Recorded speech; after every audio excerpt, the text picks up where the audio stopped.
KXTC Podcast. Le samedi 28 et le dimanche 29 mai 2022, à l'Espace des Arts, au Pradet, dans le Var, avait lieu la première édition du Salon du Livre du Pradet. Écrivain et journaliste, interviews, conférences, débats. Marc Jolivet nous parle de son livre « Mémoire d'un artistocrate ».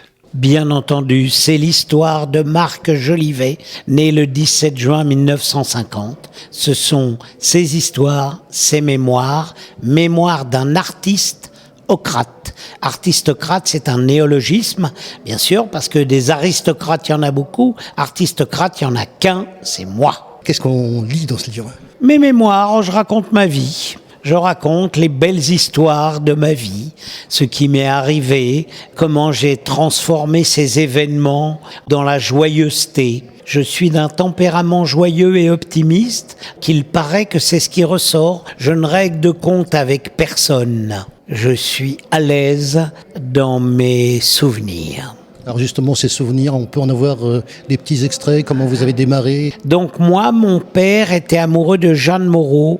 Jeanne Moreau, ils étaient ensemble en 1948. Maman est arrivée et papa a quitté Jeanne Moreau pour maman. Raymond DeVos était très amoureux de maman.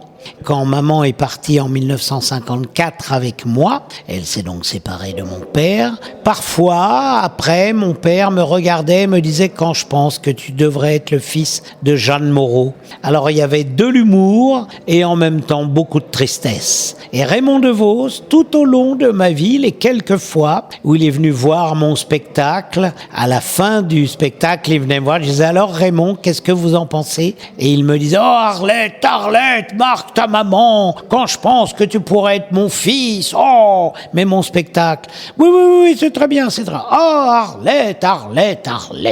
Le deuxième détail, c'est avec mon frère Pierre, les humoristes Pierre et Marc Jolivet, comment j'ai écrit ma chanson Le Fils d'Hitler, qui a été un tube, et on a eu un deuxième tube avec les clowns, Réchaud et Frigo, et ensuite j'ai eu envie de vivre seul, et donc l'autre événement de ma vie, c'est que je suis le seul humoriste à travailler avec un orchestre symphonique. Voilà, ça s'appelle Comique Symphonique. Le spectacle tourne toujours et on peut acheter le spectacle de Marc Jolivet tout seul, ce qui est beaucoup plus cher, ou avec un orchestre symphonique. Alors qu'est-ce qui fait que vous participez à ce premier salon du livre du Pradet ? Eh bien, je suis copain avec Jérôme Lévy. Je suis hierrois depuis peu de temps maintenant.